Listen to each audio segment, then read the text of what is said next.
Shalom. Selamat Natal bagi kita semua. Boleh kita berjabat tangan satu dengan yang lain, samping kiri kanan, dan sampaikan ucapan selamat Natal.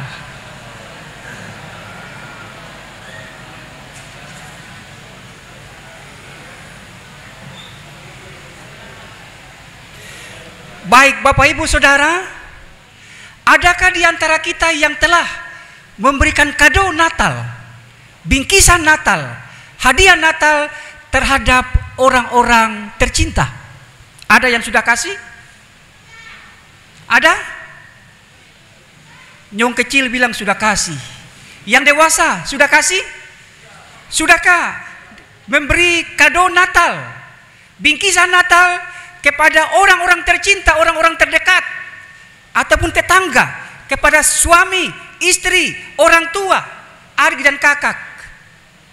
Atau mungkin kita hanya menerima bingkisan Natal banyak, saya juga banyak, ada minuman kaleng banyak. Bapak Ibu Saudara yang terkasih dalam Kristus, salah satu unsur penting dalam sebuah perayaan Natal adalah berbagi, memberi kado kepada orang-orang tertentu.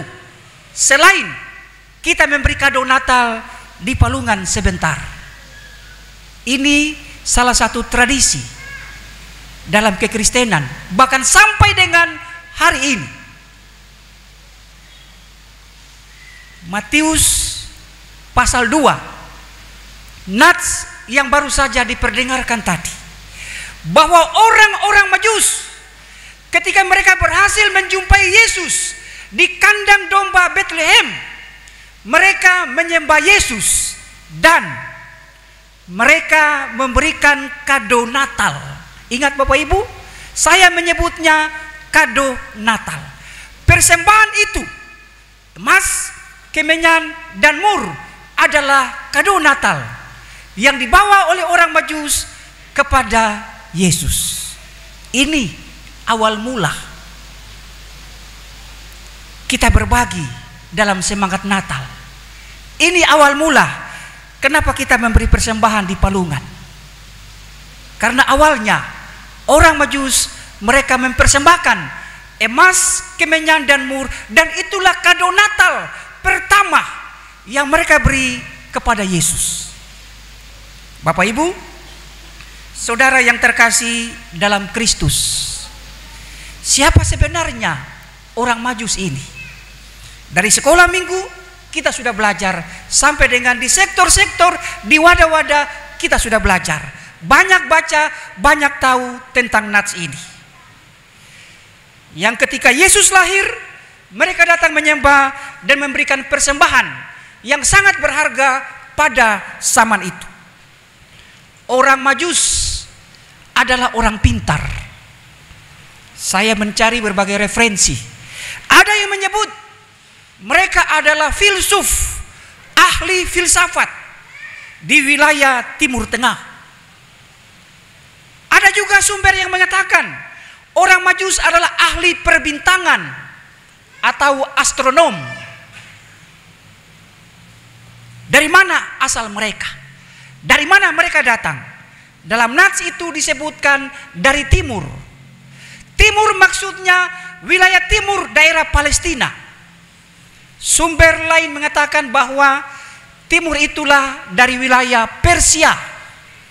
Persia, wilayah yang sekarang disebut bangsa Iran. Ya, Iran. Itulah timur yang disebutkan dalam kisah orang Majus ini.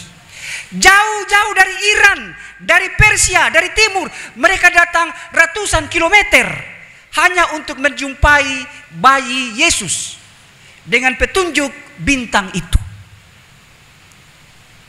Bapak Ibu, Injil Matius tidak menyebutkan jumlah mereka.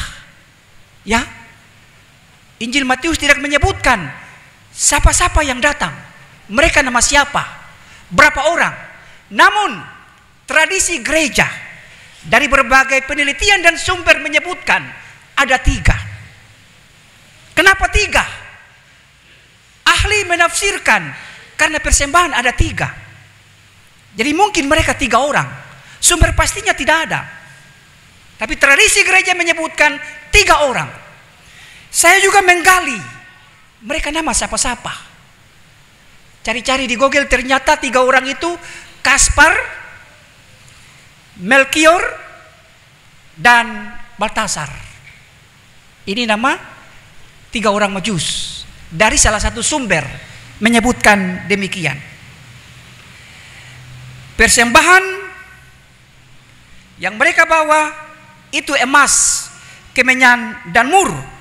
Barang-barang yang sangat berharga di zamannya pada saat itu.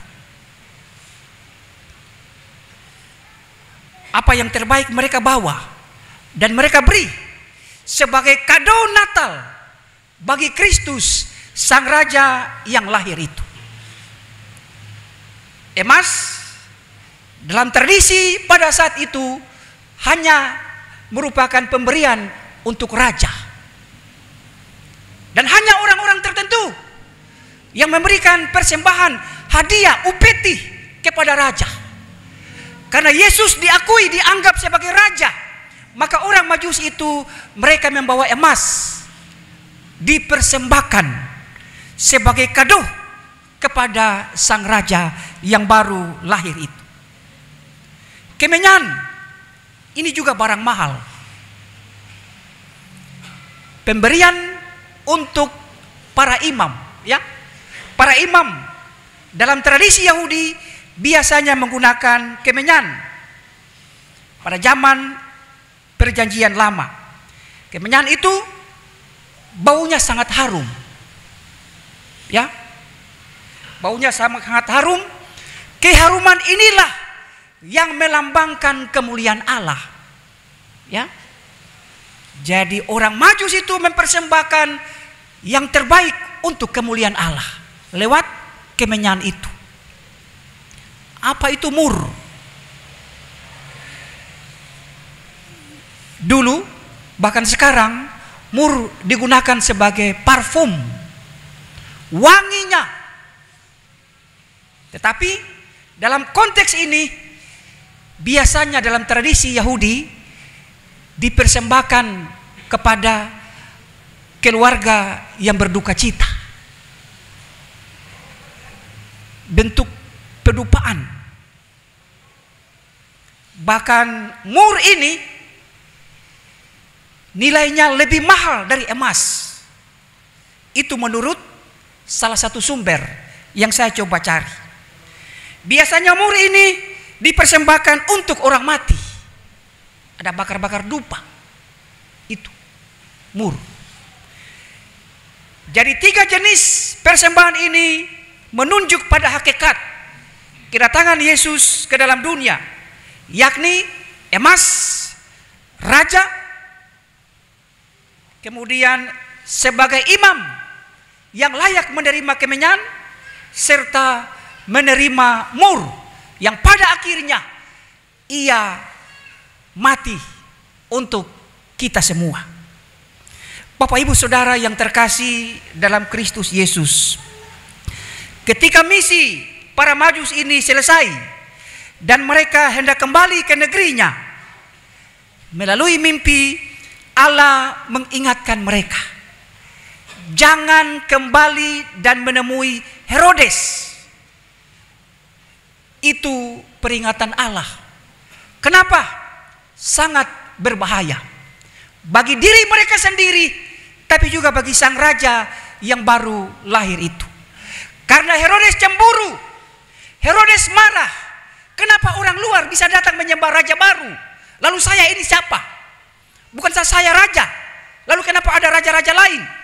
Itulah sebabnya Allah mengingatkan para Majus, jangan kembali menjumpai Herodes, tapi kembalilah ke negerimu melalui jalan lain.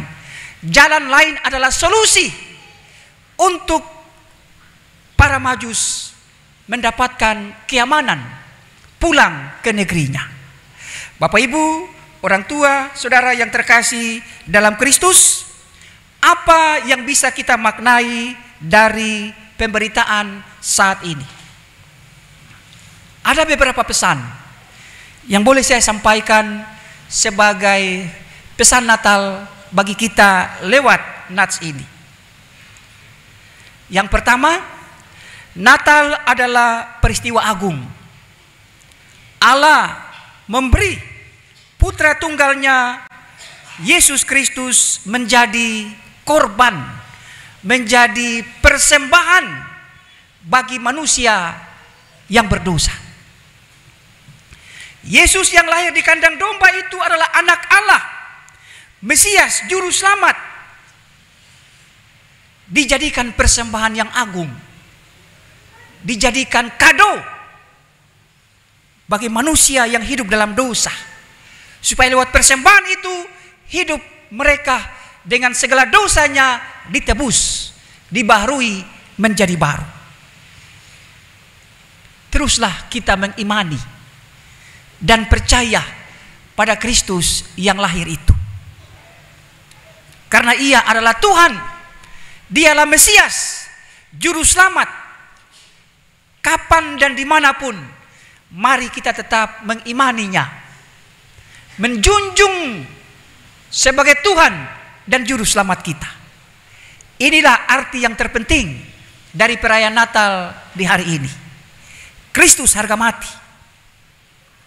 Tidak ada Allah lain selain Kristus yang kita sembah. Yang kedua, orang Majus dari timur telah berjuang, datang jauh-jauh hanya untuk menjumpai sang raja, menjumpai Kristus. Mereka menyembah, tapi juga mempersembahkan kado yang sangat indah, kado yang sangat mahal nilainya. Jika orang Majus bisa memberikan persembahan, bisa memberi kado termahal dengan nilai yang sangat luar biasa kepada Yesus, Sang Putra Natal, bagaimana dengan kita?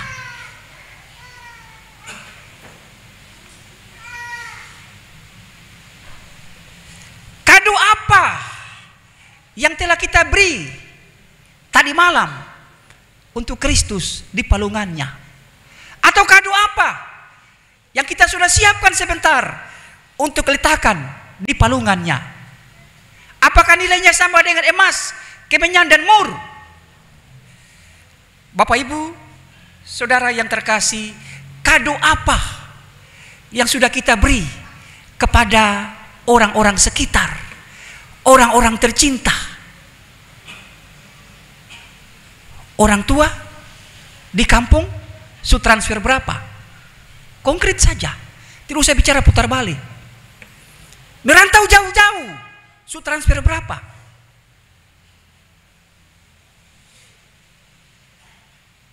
Sebagai kado Natal kepada adik, kepada kakak, kepada anak, kepada istri, kepada suami, sudahkah kita memberi kado Natal yang terbaik bagi mereka?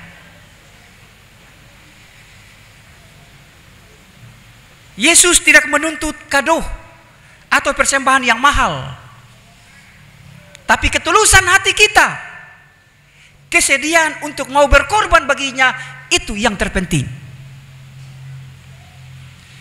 Beri yang terbaik. Yang terbaik tidak selamanya harus mahal. Ingat Bapak Ibu, yang terbaik tidak selamanya harus mahal, tapi yang terbaik adalah yang sudah dipersiapkan untuk Kristus, untuk orang tua, untuk tetangga, dan seterusnya. Yang ketiga, hakikat Natal dalam konteks bergereja dan bermasyarakat pada sisi lain adalah berbagi. Ya Bapak Ibu, berbagi, memberi dan menerima, berbagi sukacita, berbagi berkat, berbagi rezeki. Itu dalam konteks Natal. Dari sisi yang memang jarang kita bahas ini. Merayakan Natal berarti merayakan pesta iman, pesta ulang tahun Yesus, pesta kelahiran Kristus itu, maka pintu rumah selalu terbuka. Bapak, mama, ibu, pintu rumah selalu terbuka di hari Natal, supaya orang datang membawa sukacita, dan kita sambut sukacita itu secara bersama. Itu makna membangun kebersamaan dalam Natal itu. Tetapi kita juga harus keluar dan berbagi sukacita dengan orang lain, supaya balance, berimbang. Jangan hanya tunggu di rumah, tapi kita juga harus keluar, berbagi sukacita keluar sana, dengan sahabat, dengan teman, dengan umat, dengan pelayan, dan seterusnya. Itu salah satu hakikat dari perayaan Natal, berbagi sukacita. Dan yang kedua, yang saya sebutkan dari pertama itu, berbagi rejeki. Orang datang, ketemu makan bersama, itu wujud dari berbagi berkat, berbagi rejeki. Ketemu pergi di sana juga, ketemu makan juga, jangan bilang bapak saya suka kenyang, minta maaf, orang tersinggung. Tidak boleh.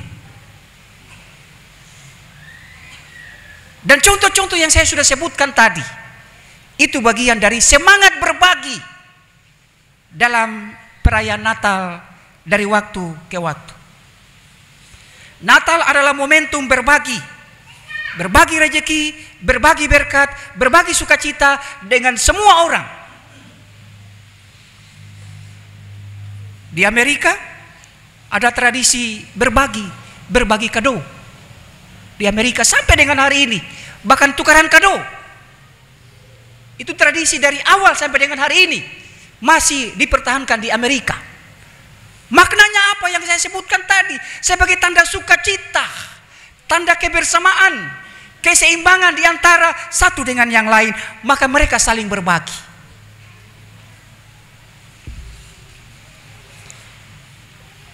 Bapak Ibu, mari kita berbagi sukacita, berbagi rejeki di hari Natal, dan kita memberitakan Kristus yang lahir di kandang domba itu.